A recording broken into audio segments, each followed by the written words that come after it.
raha mikasika an'izay tombontsoa solombavam-bahoaka izay tsy mahatratra 10 tapitrisa iray mbilanja izany ny vola izay raisin'ny solombavam-bahoaka raha ny voalazan'ny filohan'ny antenimieram-pirenena ary raha ny fahafantarany azy dia tsy misy ihany koa ny resaka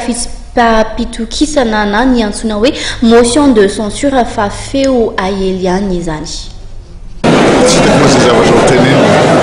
fa ilay zavatra tenena matetika any amin'ny hena manjery dia zavatra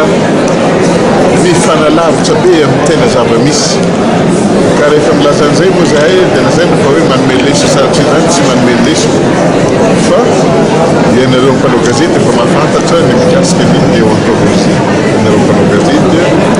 tsy daranay kory ny hanome leso fa zavatra natany fotsiny hoe nefa ny zavatra tena misy maro zay ndresana eo ndray samy amin'ny fomba hitonany ny analyse da hoentina makavina nentina miankavanina fa ny marina ela partirany marina no resahana azy zany resaka 50 millions zany no mbola tsy misy resaka zany na le resaka motion de censure ke zavatra tsy misy akory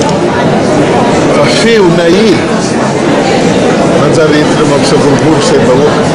faraka fahafantarako tsy misy azany motion de censure zany tao aiza ve gouvernement tambanimboly jovitry ampy firovonana ve vao ny présenter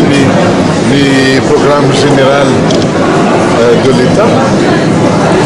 ahoana moa mbola tsy natao akory ny fampiarana le izy dia fa ho censurenao avy hatrany